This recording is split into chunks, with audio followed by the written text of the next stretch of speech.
Okay, we're back underneath for the coolant now. There's the drain plug. That's actually unscrewing quite easily. It was either that or do this, but because I've got to pull this and then flush it and essentially drain and refill it twice because I'm doing a flush, I elected not to do that. I thought I'll give this drain plug half a turn and see if it's going to do it. Oops, I dropped the phone. And it's actually, I mean, it's hard to do with fingers, but it's just about coming out okay. Not sure about this, whether this is factory or if this is a replacement thing actually. Yeah, I think that, no, that's factory, it's not a Jubilee clip. No, I think that's factory. And I think that wetness there is just from where I opened the expansion tank yesterday while it was still warm and there was a little bit of bubbling, so I think that's okay. We'll find out once I've got it all. Yeah, because there's some there as well. Yeah, I think that was just where I opened it yesterday while it was warm. So we'll crack on with pulling this out.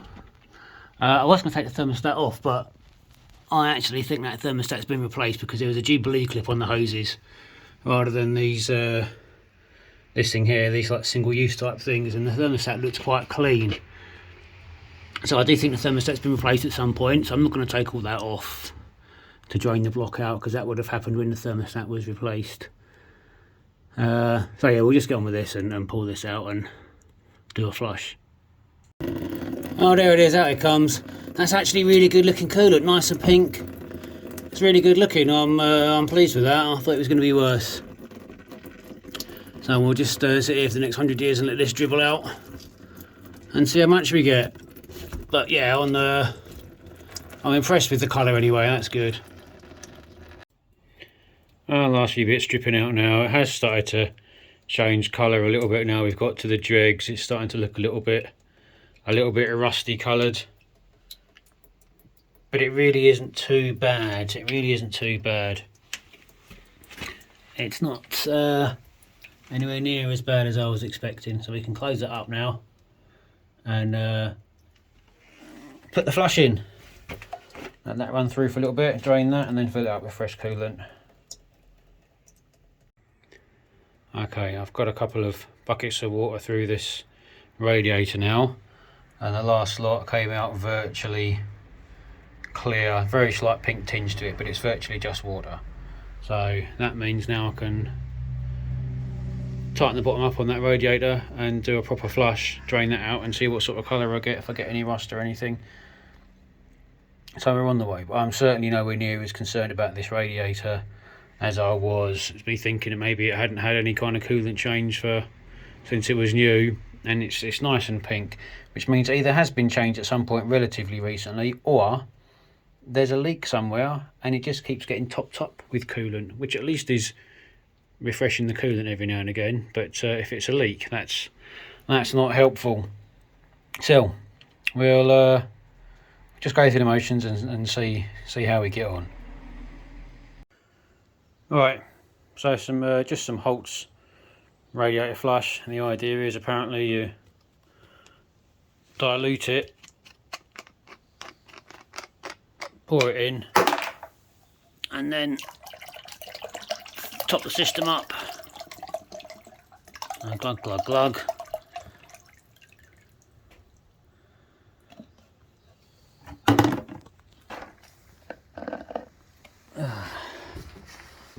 Oh, is it getting light yet? It is getting light just about. It's about 6 o'clock in the morning. I've started this early this morning. I want to try and get as much done before I go back to work tomorrow.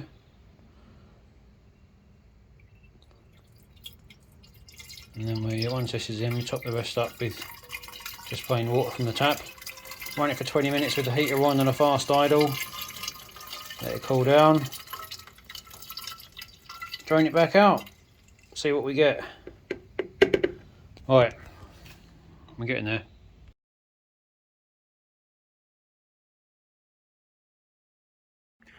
Well, that is the drain after the radiator flush has been in.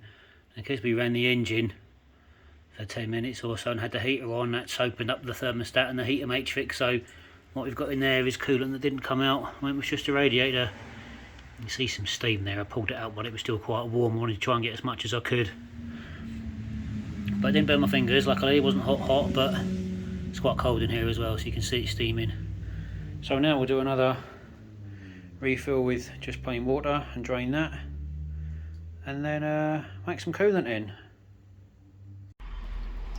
Right, well that's the second drain through after the radiator flush has been in. It's very light pink, so I'm pretty happy that we've got pretty much all of that coolant out, all through the heater matrix and all through the block. I think we're good to shut this up and whack in some fresh coolant, and we'll just tighten this up. And this drain plug was actually nice and easy to undo. I was a little bit worried that maybe it would crack or not come out, but it's been fine. So I'll just finish it off with a ring spanner and then whack in some proper coolant and a bit of rad seal, and we're good to go. Right, lost it now. Whacking in some fresh coolant. It's got the Fiat conformity on it, 92 or 955, whatever it is. Just whacking in some Rad World. Should have shaken this a bit more, to be honest. There it goes.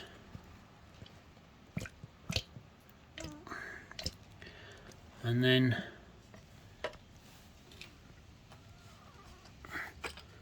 goes the coolant. Oh, this has got a epoxy ring pull on it. This is going to be fun to do with one hand. Right, so the top of that ring pull, helpfully, just snapped off, so I ended up having to cut that open. That wasn't very helpful. We'll just whack some of this in, mix this in with the Rad World.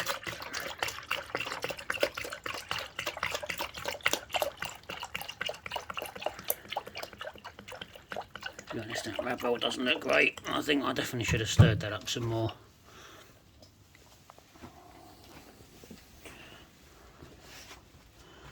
And into here.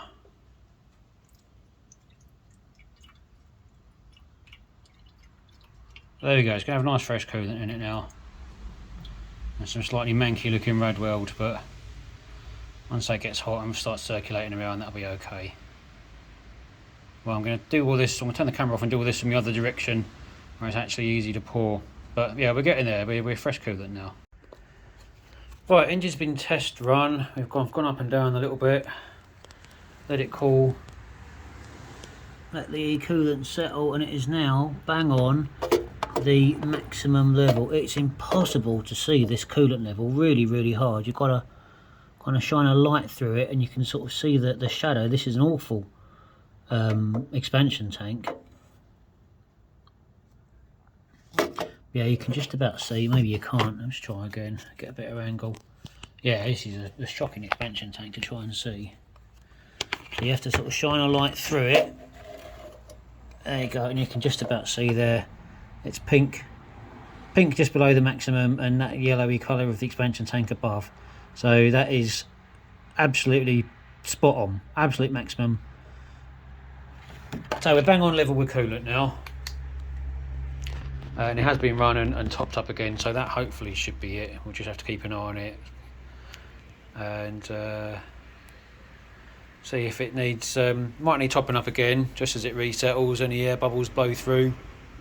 But if it keeps needing topping up, then there's a leak somewhere. You won't know really till you get out on the road. Right, last under the bonnet job is changing the fluid in the clutch reservoir.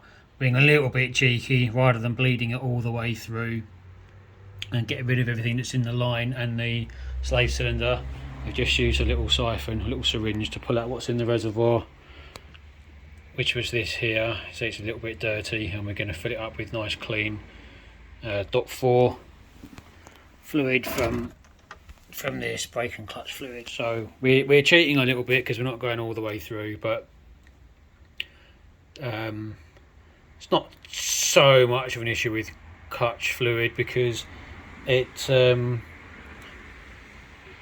doesn't tend to get used the same way as it does when it's in a brake system. It's not subjected to the same amount of stress. So we can just about get away with this in a little car like this, and anything's better than what was already in there. So we're cheating a little bit, but it's better than doing nothing.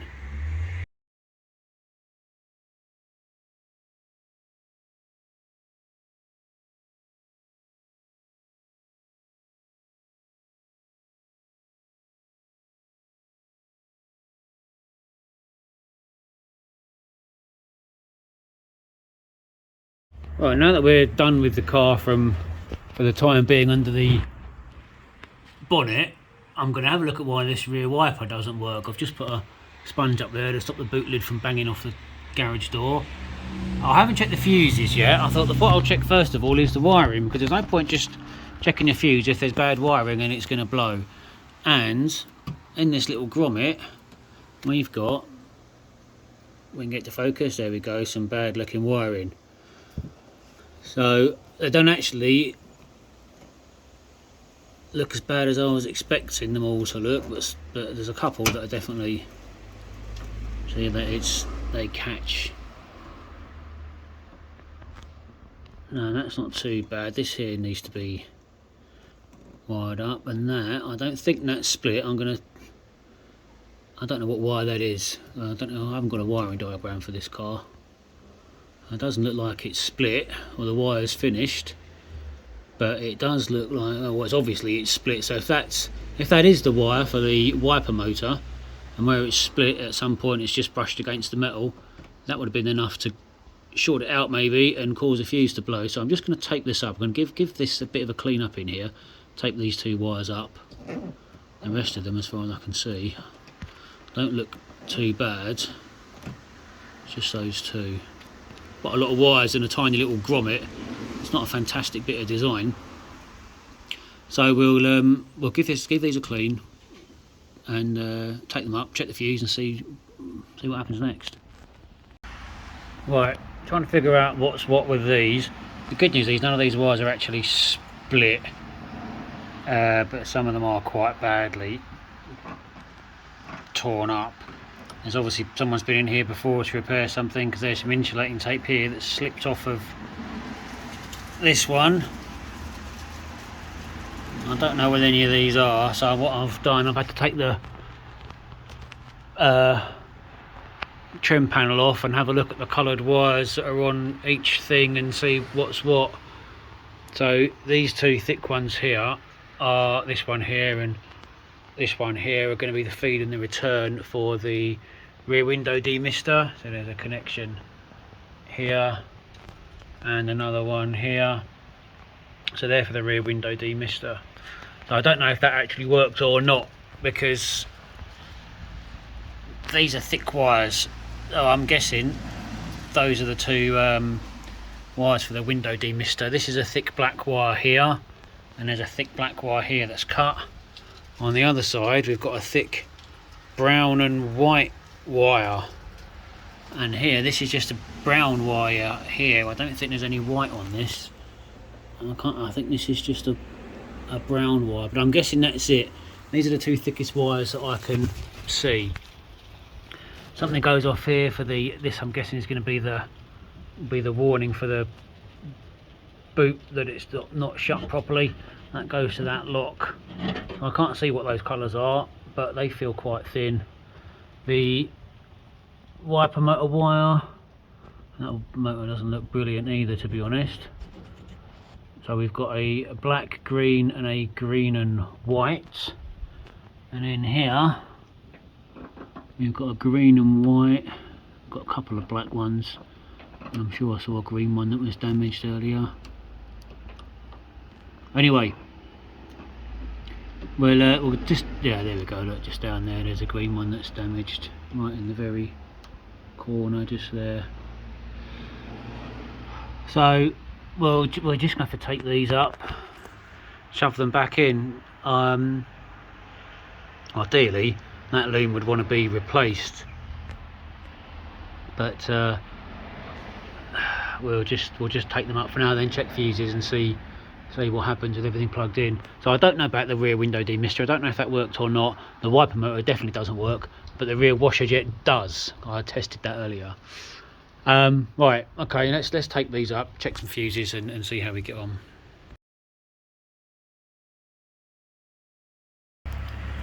Right, it's a bit much to call any of this any kind of decent repair, but any exposed wiring has now been taped up, really.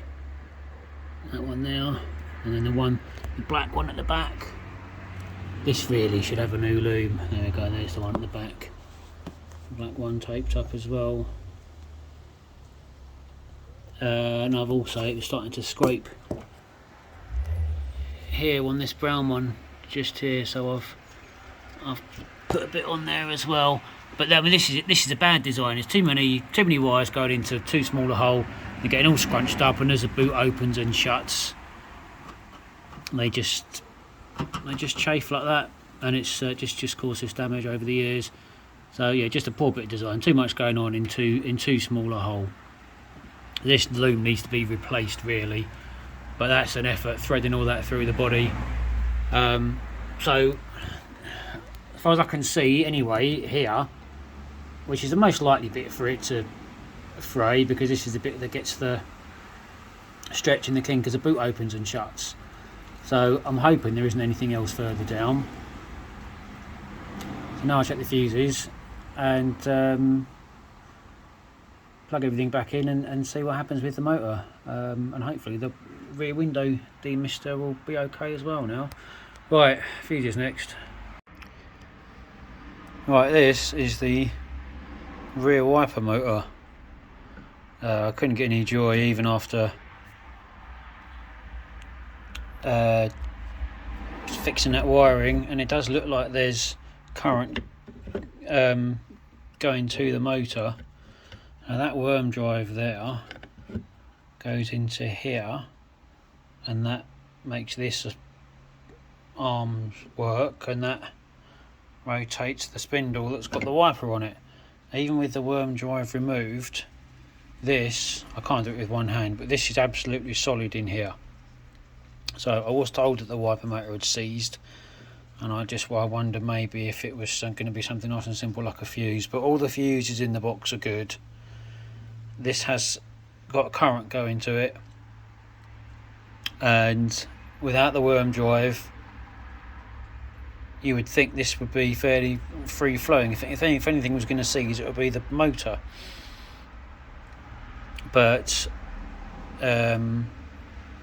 this seems to be absolutely solid in here. It's got grease in it, so I wonder if maybe if this is seized inside here, because I can't, even with some grips on that and really turning it or trying to turn it hard, even without the worm drive connected, this doesn't go anywhere. And I would have thought without the motor there'd be relatively little resistance if this was all in one piece. So I think the motor is knackered, unfortunately. So we'll just have to get another one, I suppose, and stick it on and see what happens.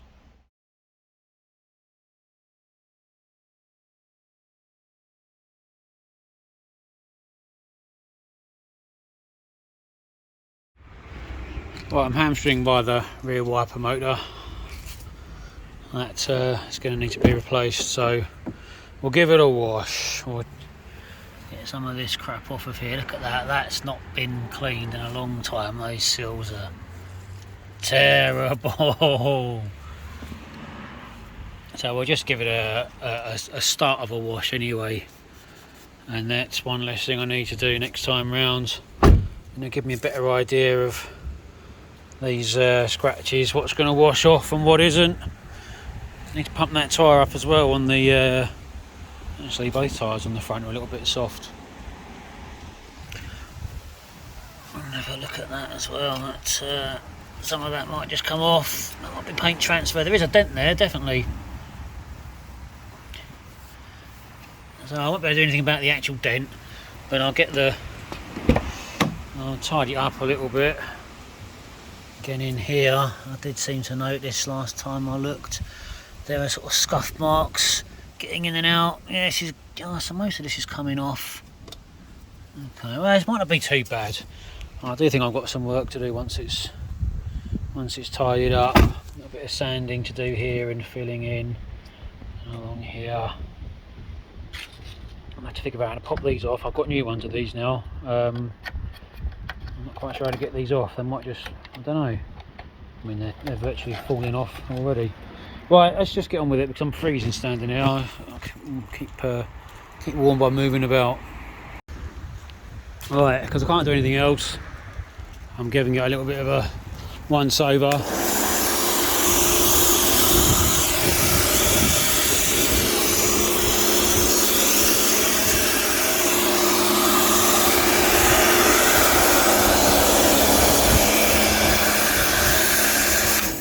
Now, at least once it's properly clean, it'll give me an idea of what really needs to be done bodywork wise. Well, I'm just going to get on with this because it's freezing cold. Right, let's have the first bit of a clean. Those wheels are soaking, they're going to get their own clean, they're going to come off and get their own clean eventually.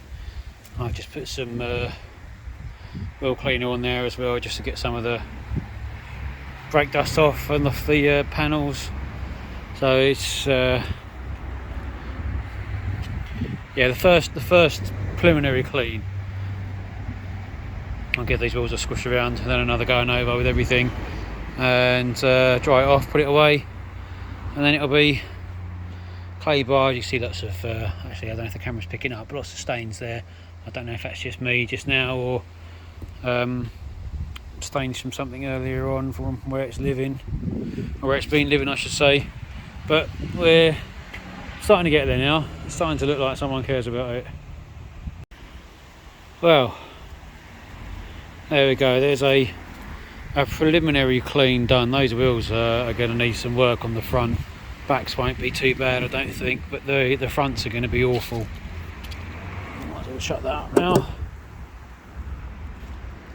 So that isn't looking too bad. The downside is now I suppose that it's clean, I will be able to see what damage is on it, but that's the point of getting it clean, so I know. And again there, I don't think that staining is going to come off. I'm not quite sure what I'm going to use to do that. I need something quite heavy duty, but it's not too bad really. I need to do the lights, they need polishing. Plenty still left to do, but stage one anyway, it's clean ish, half clean. Still needs waxing, polishing, wet sanding, touching in, a little bit of spray on that front wing, maybe a tiny bit of filler. Yeah, actually there's loads to do. Well, we've just given it a bit of a clean and put it away for the night, and just sitting under the strip light here on the bonnet, you can see just how much work this needs. That is really scratched and knackered. I'm not quite sure what that is. Is that bird's marker? Yeah, some sort of staining with bird's poo or something. But yeah, all the way across there's. I don't think I'll get this perfect. This needs a really good cut and polish. And then there's some quite nasty chips there. So yeah, I won't get it perfect, but we'll spruce it up and get it into a half decent state. Well, that's it for a couple of days of back to work, and then next day's off I'll be cracking on with the rest of it.